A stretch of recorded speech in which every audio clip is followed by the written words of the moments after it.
Ladies and gentlemen, it is an absolute pleasure to represent the Asian Law Students Association at this year's Human Rights Campaign of the European Law Students Association. I am Ganguly De Silva Dayaratna, a representative of the Sri Lankan chapter of ALSA. I will commence by introducing the fundamentals of my presentation. As elaborated in detail by my colleague, artificial intelligence are systems that are designed to work and act like humans. At the same time, we know that AI technology has already been used vastly in consumer electronics and automobiles, and it could potentially have an impact on sectors such as healthcare, security, education, labor, law enforcement, and social responsibility.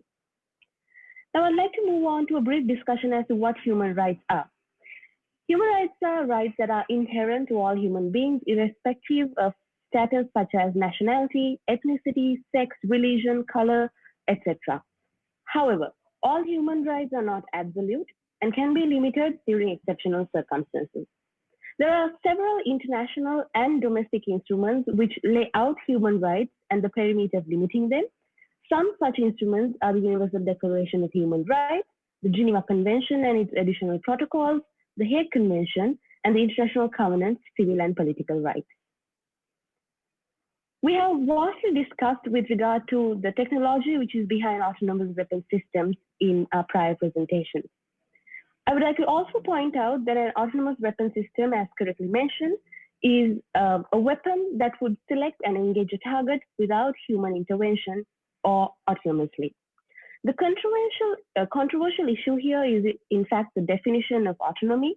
At the 2016 meeting of the Convention on Conventional Weapons, states failed to, in fact, reach a consensus on defining autonomous or the term autonomous. The use of autonomous weapon systems is similar to any other weapon. The main use of autonomous weapon system is to put it in forward of the front line of a battlefield or of a war, and in fact, it will reduce the fatalities that could occur in a battlefield. There are several examples which were discussed by my colleagues, and I have depicted a couple of other examples which you can look up on, such as the killer robots in Afghanistan, the Super Aegis-2 or the DoDAM system in South Korea, and also the roadmap of the US, which leads up to 2035, which is for the purpose of developing unmanned aircraft, ground vehicles, and naval vehicles. Now, to the most important part of this presentation, the topic of human rights and what human rights are essentially or more importantly infringed or violated due to the operation of autonomous weapon systems or something that could happen in the future, of course.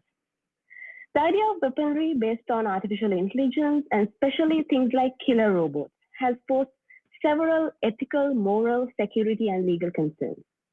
A report from the Carnegie's Endowment for International Peace states that 75 states out of 176 are in fact using artificial intelligence for security purposes. In this context, the right to life, as referred extensively in the latter part of this presentation, is now the only right that will be threatened. I would first like to talk a bit about the right to privacy.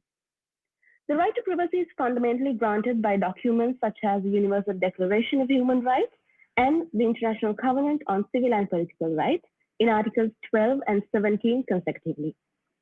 Use of big data in AI poses a threat to the right to privacy as there is increased surveillance and monitoring. It allows easy access to data, easy access to public records, and helps locate anyone in the world, in fact. We personally know how AI is already predicting market trends based on collected user data. There are also several examples as to how AI-based weaponry or systems have now intruded into the right of privacy of people. I would like to point out two of them. Firstly, The Guardian has reported that several towers, which have features such as laser-enhanced cameras, were installed in the US-Mexico border in Arizona. The US government has additionally deployed a facial recognition system in order to record images of people inside vehicles who leave and enter the country. The second example, the very commonly heard term of humanitarian drones. We do acknowledge that humanitarian drones are employed for a positive purpose, that is to help refugees and victims of armed conflict. But it is also believed that they might further affect vulnerable groups whose data are requested for this purpose.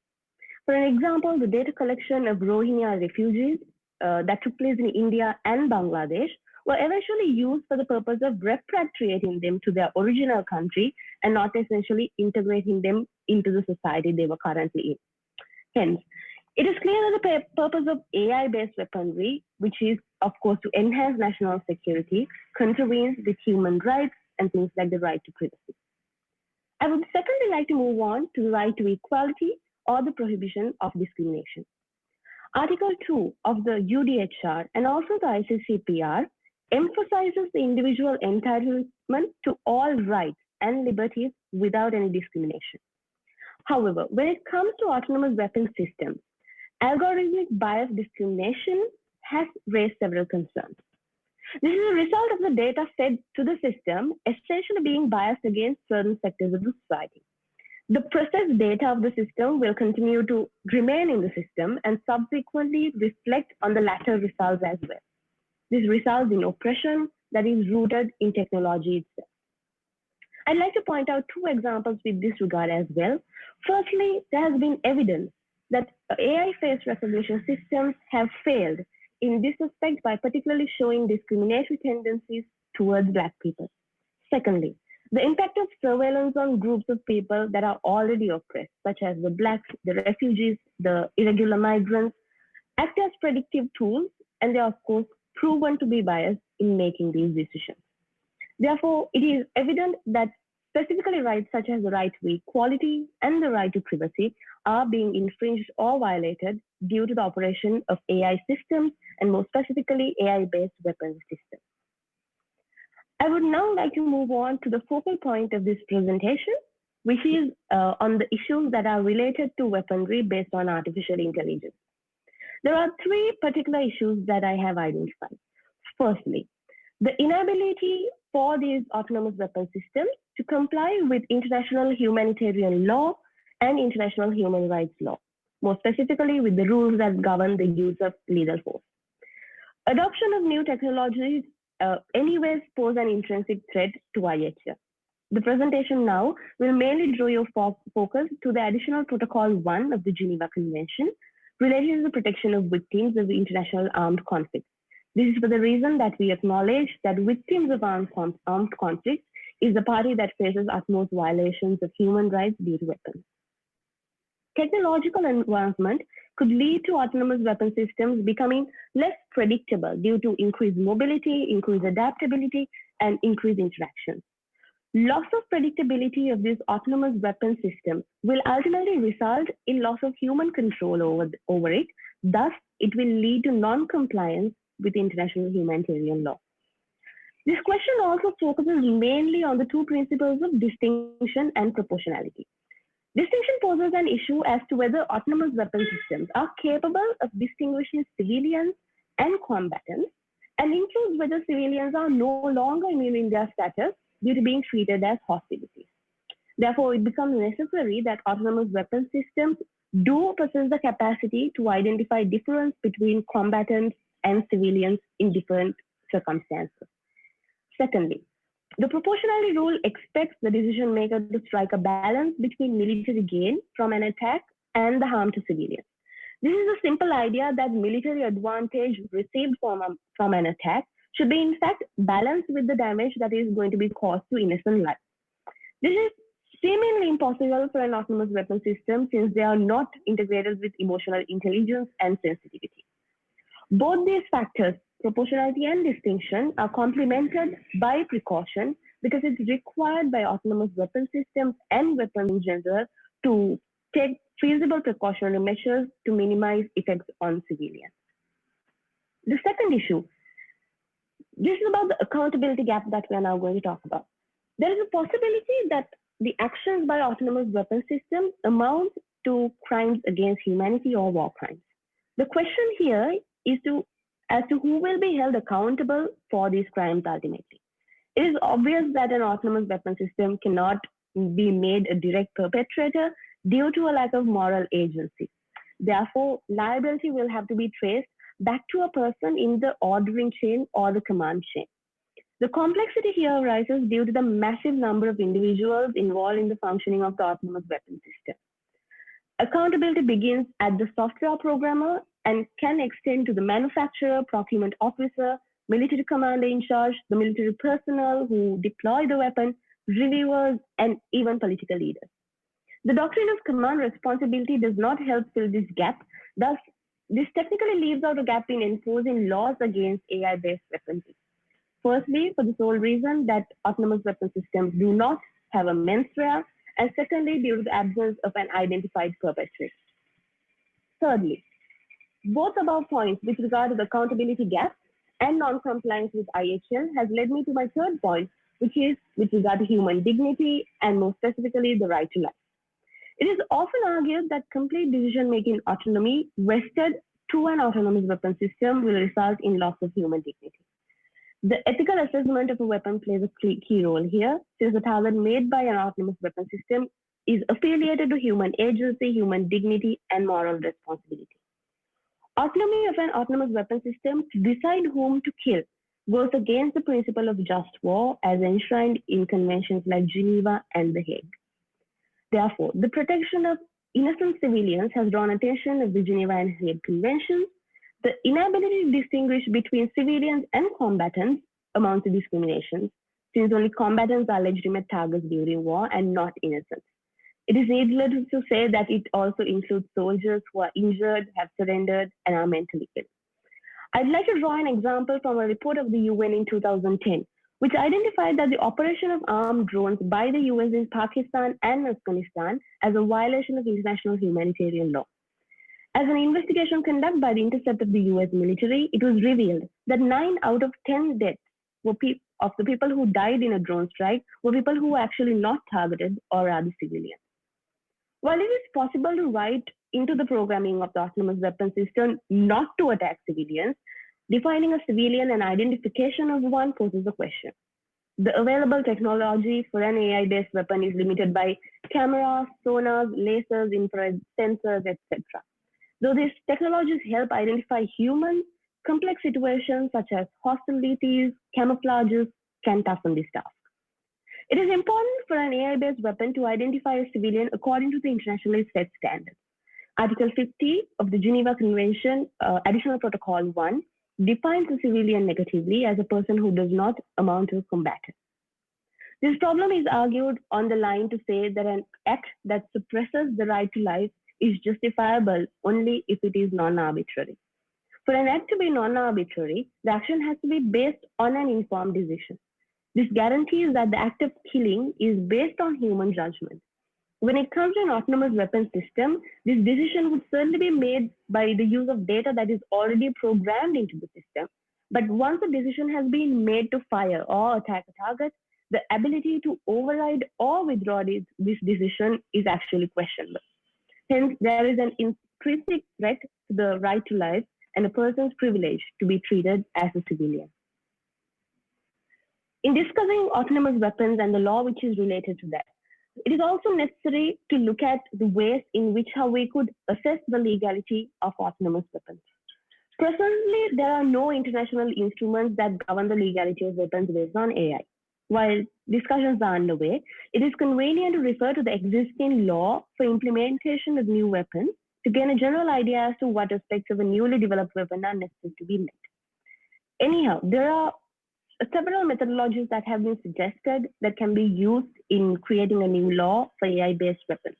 The most accepted and most reasonable method has been the one which I have depicted in the presentation here.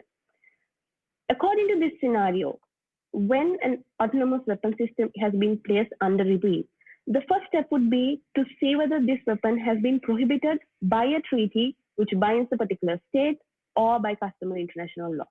If there is no treaty or customary international law based on it, we can move to the second step, which is to see whether the employment and deployment of this autonomous weapon will comply with the general rules applicable to all weapons, which is specifically found in treaties such as the Additional Protocol 1 and other treaties that might bind the state and even customary international law. In an event where there are no treaties, customary international law, and even general rules applicable, the option would be to resort to Article 1 sub-article 2 of the additional protocol, that is to see if a weapon falls in line with principles of humanity and dictates of public conscience. In addition to this well-accepted source-based methodology, opinions have been put forward to say the following aspects should also be taken into account. Firstly, it could be seen whether an autonomous weapon system is prohibited under the Chemical Weapons Convention, the Biological Weapons Convention, and the CCW. Also, articles like Article 35 and Article 51, which is on causing injury or unnecessary damage to the environment and likelihood of conducting an indiscriminating attack, can also be taken into account in this event. However, this is with regard to the potential lawmaking if it comes to a law that has to be made when it comes to artificial intelligence-based weapons. If we are to look at the current standards which apply to weapons in general and see whether we can apply this particular law itself for artificial intelligence-based weapons, the most important article would be Article 36 of the Additional Protocol 1, which requires the standards for the new weapons if they are to fall in line with protecting victims of armed conflict. The article imposes an obligation upon a state to determine whether the employment of a new weapon, mean, or method of warfare is in conformity with IHL and other international rules. This has to be done in terms of reviewing the study, the development, acquisition, and the adoption of the weapon. The commentary to the additional protocol defines means and methods of warfare to include weapons in the widest sense. Therefore, legal review of a weapon should be done for any anti-personnel, anti-material, or lethal, non-lethal, less lethal weapon system. The legality of a weapon does not depend only on its design and intended purpose, but also in the way which it is going to be deployed or executed at a battlefield. This is based on the requirement of Article 36 for a state to determine whether the employment of an autonomous weapon is in all circumstances prohibited. Secondly, Article 57 of the Additional Protocol 1 addresses certain concerns with regard to precautionary measures and liability. In executing autonomous weapon systems, programmers and end users have a legal obligation to take all feasible precautionary measures in order to ensure that the employment of the weapon falls in par with fundamental rules of IHL. This is in order to make sure that the subjects of attack are verified as non-civilians, precautions are taken to avoid damage to civilians and civilian objects, and in fact, to refrain from conducting any attack if it contravenes the above two factors. The development and deployment of autonomous weapon systems are done by humans, hence it is only fair to impose responsibility on those individuals. An error made by a weapon based on AI should not provide an excuse for humans to step away from responsibility, as it is not an error of the weapon. Many suggest that the human liable for wrongful employment of a weapon are the users of the weapon, and they should take responsibility for wrongful targeting. But potential responsibility draws back to the first link on the command chain, as we discussed earlier, which could also start from the software programmer of the autonomous weapon. This is in addition to the state responsibility that emanates for a serious violation. With this regard, the ICRC has stressed the need for states to put in place national legal review processes to review the compatibility of autonomous weapon systems. But the question of how to assess predictability and reliability of weapons is still a question.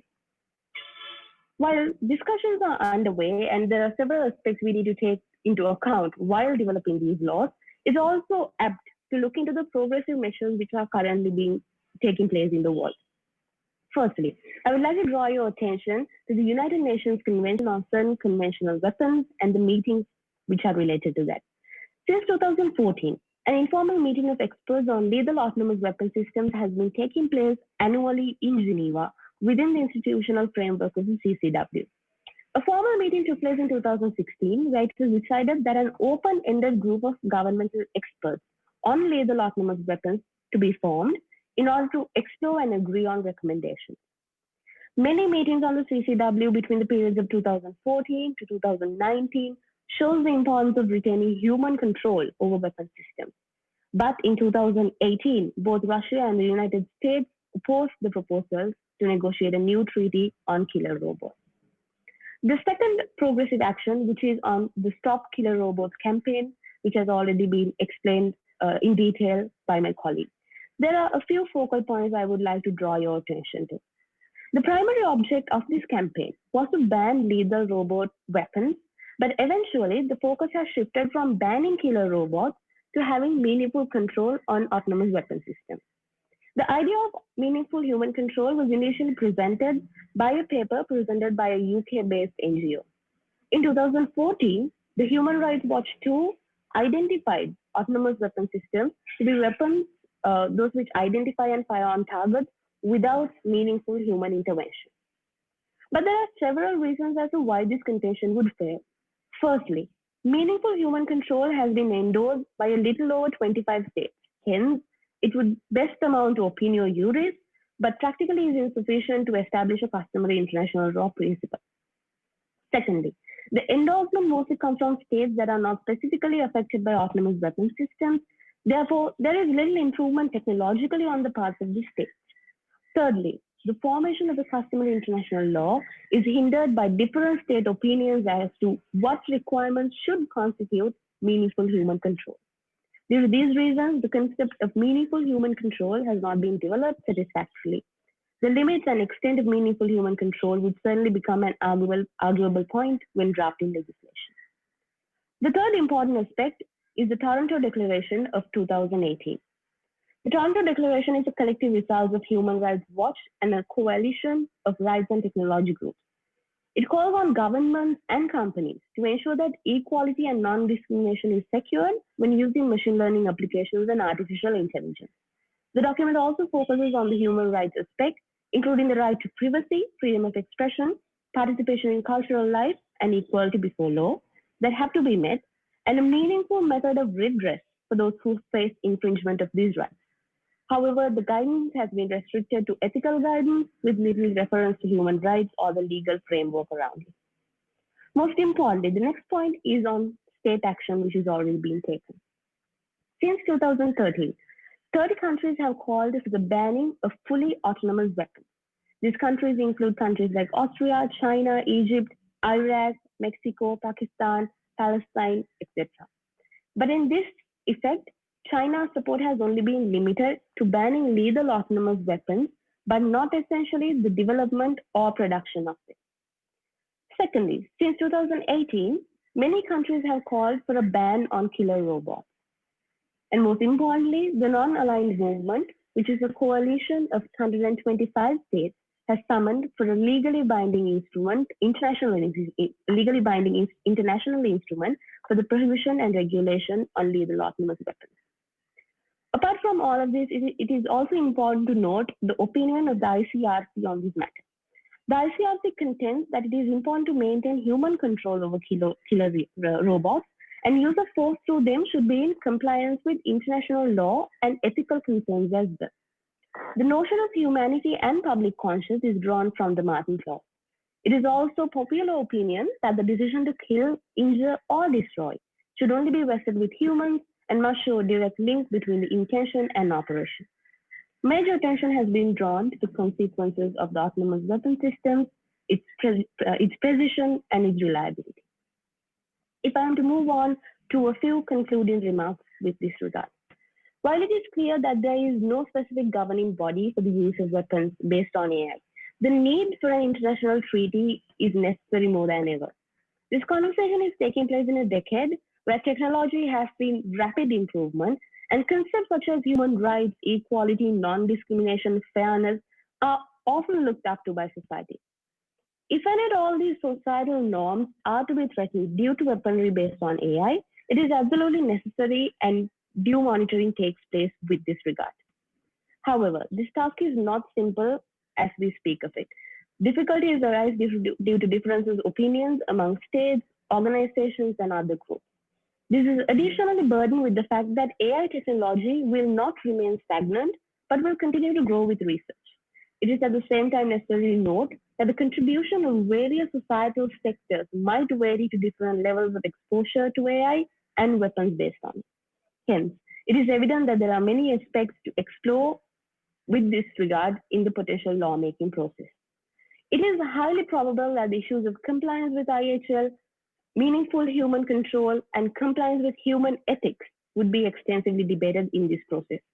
While accommodating these different opinions, the key goal should be to sustain an international framework because weaponry based on AI is unavoidable and it is the regulation of this weaponry is of course a must.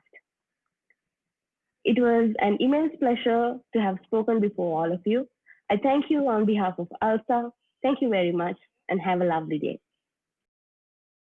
Good morning, ladies and gentlemen, of the participants of ALSA Human Rights Campaign 2020, and also for the Honorable Committee.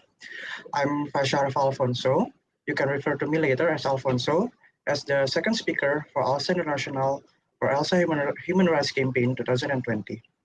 I hope I can deliver an insightful presentation and it can bring something up to this event.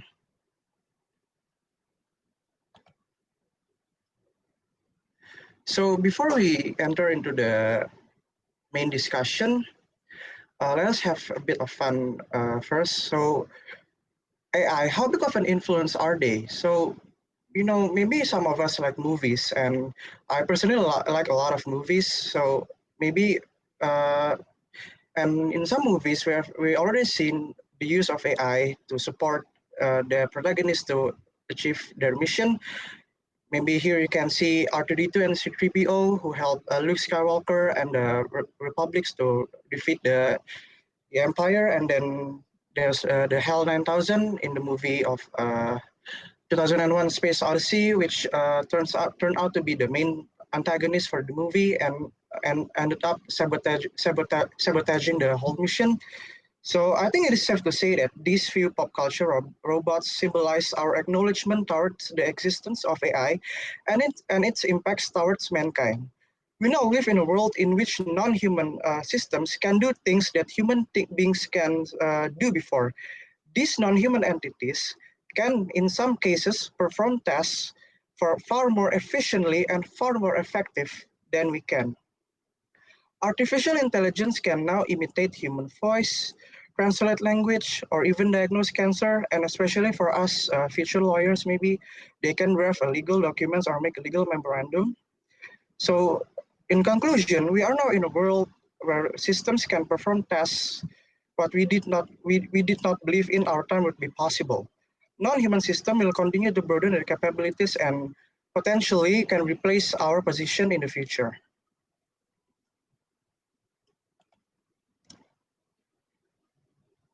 Now, before I go into my main topic, which is discussing the development of AI itself, in particular in the context of warfare, I'm going to discuss a bit the start of AI ideas. It all started from Alan Turing. Maybe if you have watched the movie Imitation Game, he was a young British polymath who explored the mathematical possibility of artificial intelligence. He suggested that humans use available information as well as reason in order to solve problems and make decisions. But then, as a smart people, he thought, why don't we ask machine to help us as well? So this was the logical framework of his 1950 paper, which titled "Computing Machine Intelligence," in which he discussed how to build intelligent machines and how to test their intelligence. Unfortunately, the reality is not as always as beautiful as it seems. What stopped Turing from getting to work right at that time? First, the computers at that time was very limited in technological aspect. And then before 1949, computers lack a key prerequisite for intelligence. At that time, they could not store commands, but they can only execute them. In other words, computers could be told what to do, but they could not remember what they did, or we know it right now as memory. Second, computing was extremely expensive. In the early 1950s, the cost of leasing a computer ran up to $200,000 a month. Only prestigious universities and big corporate companies should afford this daily in these uncharted waters. A proof of concept as well as advocacy from high-profile people were very much needed to persuade funding sources that machine intelligence was worth pursuing.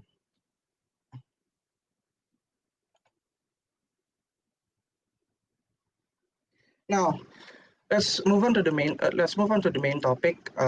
So I'm going to discuss how AI is rising in terms of its use in warfare, the development itself, and then how we differentiate between autonomous weapons and automated weapons. So one of many proof that shows AI has developed globally and rapidly in terms of warfare is the famous unmanned aerial vehicle, also known as UAV. It is or commonly can be referred as drones as well. UAV is an aerial military tool that is remotely controlled or can also be operated autonomously or a combination of both systems. The purpose of UAV is essentially to detect targets and or eliminate the target itself. One of the countries that initiated the frequent use of UAV was Israel when they put infrared camera and targeting laser. This success was then followed by several other countries, one of them including the United States of America, which then in 1994, they formally created the MQ-1 Predator, equipped with an anti-tank missile that is used up until now in their warfare. So, and then it is important for us when we are talking about AI use in warfare, it is separated into autonomous and automated weapons. There is a very clear distinction between both of them. Well, first, an automated weapon system is a system which a computer reasons and does so deterministically by a simple if then else rule-based structure, meaning that the system output will always be the same for each output. Or to put it in a more simple way or sentence, automated weapons conduct their tasks merely based on how they are programmed by their developers or their deployer. Meanwhile, an autonomous weapon system is a weapon system that possibly triggers a series of inputs, meaning that it makes guesses about the possible courses of action given the input of sensor data, or in short, having the capability to dictate their own conduct, targets, movement without severe human intervention. Unlike automated weapon systems, autonomous systems will not inherently produce the exact same behavior each time when given the same input. Whether such a system sorry, will generate a variety of behaviors. While human intelligence and AI have many similarities, there are also significant differences. Any autonomous system that interacts in a complex environment must create a model of the world and update the model continuously. This means that the world must be perceived through cameras, microphones, and or tactile sensors, and then reconstructed in such a way that the computer brain or the neural networks has an effective and updated model of the world it is in before it can make decisions. The fidelity of the world model and the timeliness of its updates are the keys to an effective autonomous system. For example, autonomous UAV navigation is relatively straightforward since the world model according which it operates consists simply of maps and indicate preferred routes, hide obstacles, and no-fly zones. Okay. And in the picture, this is show the MQ Predator by the USA, and this the right one is also from the USA. So how do AI technology inwards are developing right now, and how costly are they? So there are significant global efforts in the research and the development of autonomous systems. Incremental progress in such military system development is occurring in many countries in air, ground, on water, and underwater vehicles with varying degrees of success. Several types of autonomous helicopter that can be directed with smartphone by a soldier in the field are in the development of in the US, for example, and also in Europe and in China. Autonomous ground vehicles such as tanks and transport vehicles are also in the development in the middle of the development worldwide, as are autonomous underwater vehicles.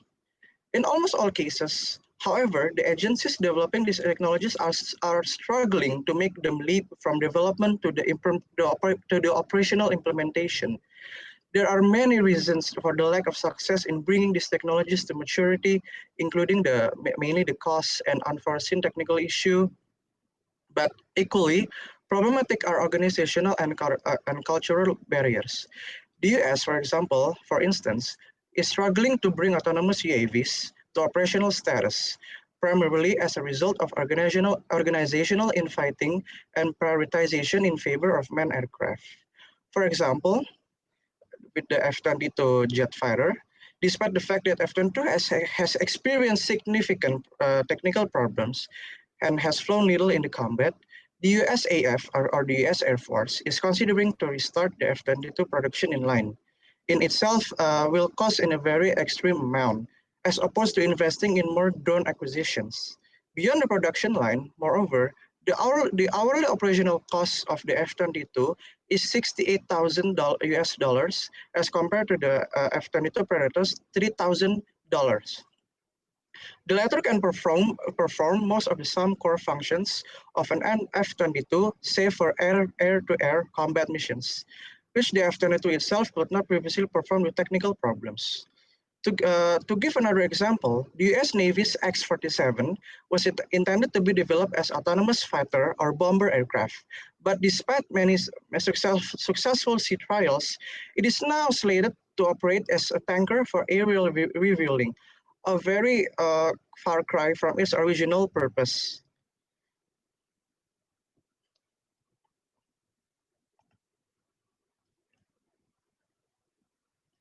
And now, the rise of the potential new laws that can rise from the use of AI in warfare. I'm going to discuss further about the existing laws, and maybe my lovely colleague Gulali have previously explained the existing laws, but I want to mention it a bit. So the ICRC defines an autonomous weapon system as any weapon system with autonomy in its critical function. That is a weapon system that can select, search for or detect, identify, track, select, and attack its targets without the human intervention. Autonomous weapon systems are not a discrete category of weapon, since autonomy in critical functions could be added to any weapon system. These weapon systems can self-initiate or trigger an attack or attack in response to objects or person detected in the environment based on a general target profile. In other words, after initial activation or launch by a human operator, the weapon system, through its sensors, programming, and connected weapons, take on the targeting functions that would normally be carried out by humans. Consequently, the user will not know the specific target nor the exact timing and location of the attack that will result. This means that autonomous weapon systems all introduce a degree of unpredictability into the consequences of the attacks, creating risks for civilians and civilian objects and challenges for compliance with the international humanitarian law. These weapon systems are clearly different from others, whether directly remotely controlled by humans, whether the user chooses the specific target, timing, and location of the attack at the point of launch or activation. And then also another study by Stockholm International Peace Research Institute found that there are 154 existing weapon systems with autonomy in some aspect of targeting, including 49 that fall within the ICRC's definition of autonomous weapon systems, and 50 that employ automatic target recognition as a decision support tool for human operators, who then decide whether to authorize or initiate an attack. The existing autonomous systems including, first, air defense system, second, active protection systems, and last, some loitering weapons. Well, for the IHL itself, it is not specifically regulated by IHL treaties. However, it is undisputed that any autonomous weapon system must be capable of being used and must be used in accordance with the IHL. The responsibility for ensuring this rests first and foremost with each state that is developing, deploying, and using weapons. Now, before I move on to the next point, I want to disclaim first that maybe the next statements from me is purely objective. So I don't want to make, let's say, controversial statements, especially regarding the potential new laws. So to the points of, do we need new international laws? I think it's I think it depends on how we make the approach of how do we see AI, especially in regards of its development. Well, maybe some of us still see that AI is still mere robots that its liability can only be handed to its developer. But in my opinion, I don't think it's a modern thinking because at some point AI is rapidly developing. For example, here this very cute little innocent baby here named Baby X. Well, she looks maybe like a simple artificial intelligence, but she has these neural networks, which one of its capability is to receive emotional expression from its talking partner, and she can then react in a very humane way, in a very emotional way, such as crying or maybe uh, laughing or under emotional impressions. Well, maybe this is still in the phase of research and development, but from how I see it, I think this is the point where we should start considering AI not as a system or as a robots, but as a human being itself. I do understand that there are many aspects that we need to obey before we establish them as a human being or maybe further as a legal subject. But I think it is time for us to start once again to start uh, saying that AI should be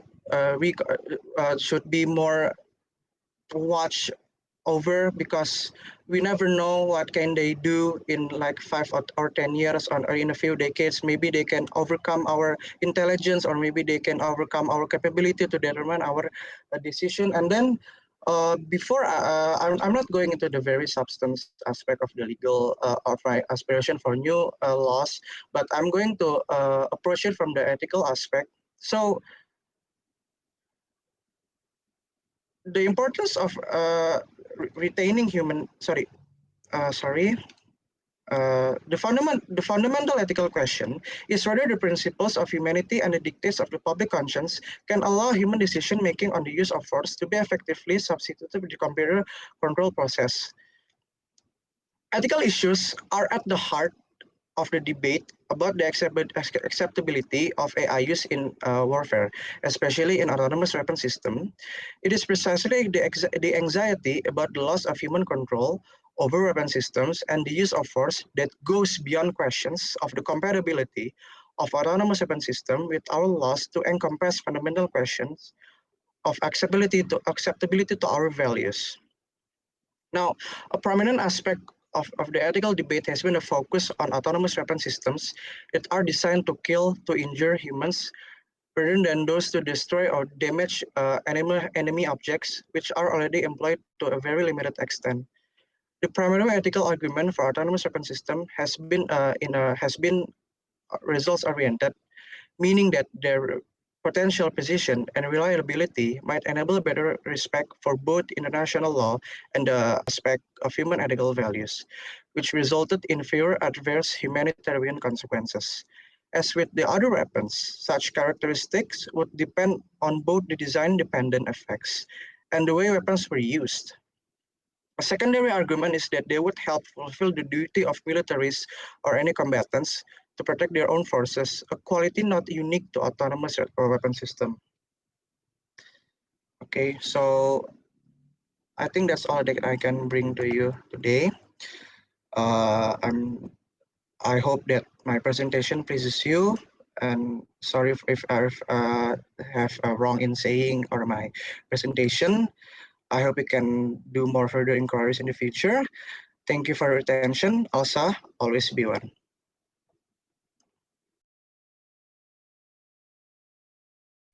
Aiboan, this is me wishing you long life in these trying times.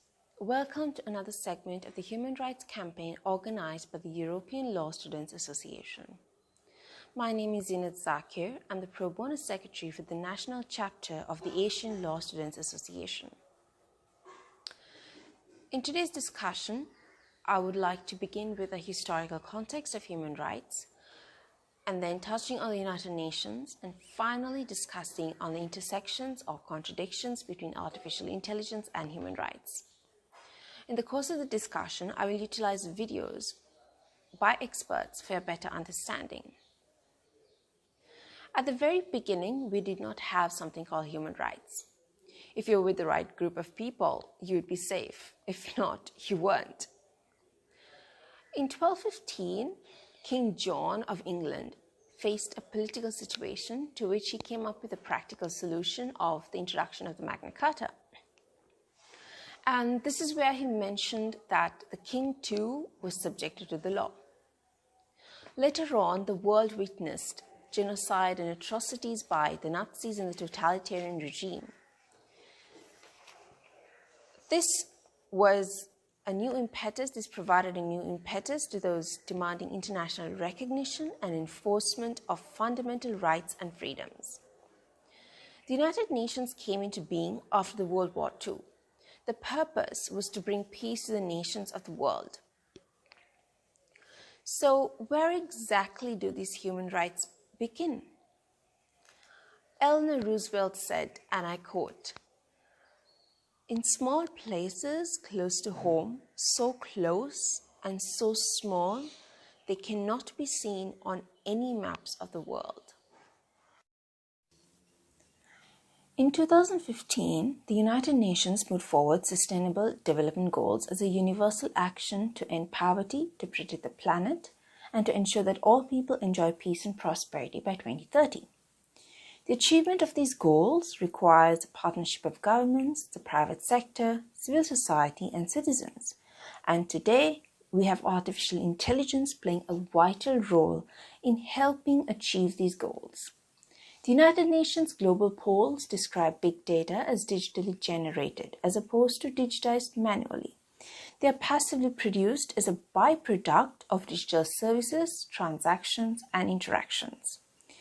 Today, big data is being generated at a high velocity. It affords opportunities to understand human behavior. This information is utilized in the development of artificial intelligence. You and I are extremely blessed to have 3 hearty meals a day or even more. But there are 690 million people out there who still go to bed on an empty stomach every single night. Eradicating hunger and malnutrition is one of the greatest challenges of our times. As much as these developments do enhance human life, there's an alarming concern regarding the infrastructure because there are more than 4 billion people who do not have access to the internet, and 90% of them are from the developing world. This is in contradiction to the articles of human rights. To name a few, the right to equality, the right to adequate living standards, and right to education. These 2 photographs were taken by myself this year. The one on the left shows a woman who came up to me and asked my help to retrieve the last dial number because she did not know how to do so. And this was not a smartphone. This is an ordinary mobile phone. And she had no clue how to retrieve the last dial number, and she felt stranded at that moment. So how does artificial intelligence and human rights contradict each other?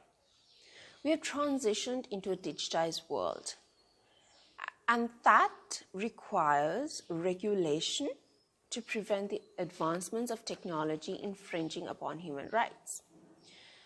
This has become a complex issue when we look at the entire global population. Not everyone has a mobile phone to connect to the internet. This creates a huge disparity between those who own technological devices and those who don't. And this facilitates discrimination. In other words, some people will be deprived or left out of opportunities technology provides. For example, if you look at China, they've transitioned to phone payments even for the simplest of transactions. But this cannot be done in Sri Lanka because not everybody owns a mobile device. And this was an alarming concern when we faced the pandemic. At the very first lockdown, which lasted about 2 months, everything came to a halt, including education. And a large number of students did not attend school. And they could not transition into online schooling because they did not own a device that connected them to the internet. And to have an internet connection and to pay for it was a huge luxury for them. So that transition was not made. And to not have access to education, for a large number of students to not have access to online education, to not be able to transition into online education when the entire world is transitioning or is capable of transitioning, that creates discrimination, that creates a lack of ability to fulfill one of the basic needs, and one of the basic goals of the United Nations is to have education to every single person out there. The social and economic aspects triggered by artificial intelligence is a vast topic for discussion, but today I will touch on a few aspects of it. Having artificial intelligence to work for us on a daily basis will trigger unemployment rates. Not only will blue-collar workers be affected, but it will also affect white-collar workers. The World Economic Forum estimates that 75 million jobs will be replaced by artificial intelligence by the year 2022. This will add to the economic disparity that already exists in the world. AI technologies can lead to performance gap between frontrunners on one side and slow adapters and non-adapters on the other side. There will be huge changes in the job market that will require human beings to adapt to the new demands. However, a study by PwC states that they estimate that the global GDP may increase by up to 14%, the equivalent of $15.7 trillion by the year 2030. So that is a positive. As artificial intelligence algorithms become more powerful by the day, it can create trust-related issues on its ability to make decisions that are fair and for the betterment of the humankind. This is a result of a biased data being fed to the algorithm, which in turn takes its own course and provides an unjust result. Another issue is accelerated hacking, and this is alarming. With automation, the delivery of softwares and taking advantage of artificial intelligence systems might be difficult for human beings to uncover. Artificial intelligence and weaponry is a lethal combination. The use of artificial intelligence in warfare has become an extremely important discussion that requires global attention in order to minimize human rights violations. The complications pertaining to the use of robots is surrounded by the uncertainty of the autonomous system by which it runs. The manner in which a drone operates on a battlefield is it identifies targets and attacks the individuals. The decision to launch the attack is not taken by a human being, but by an automated system. So this creates a huge uncertainty as to the accountability of the act. Who is to be held accountable for the attack that was triggered by an automated device? This importance of drones, of the use of drones, was brought to the attention, or the danger of use of drones was brought to the attention of many people around the world when an environment activist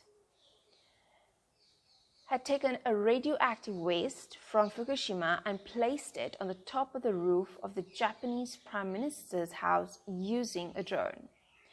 Over the past decade, the use of drones, robots, and other remotely controlled weaponry has surged in the area of modern warfare. The use of artificial intelligence has indeed enhanced our life. We cannot deny the benefits reaped by humanity. We can also not deny the threat to fundamental human rights. With every positive, there is a negative. However, with proper regulation, we can overcome these obstacles and focus on making this world a much better place to live in.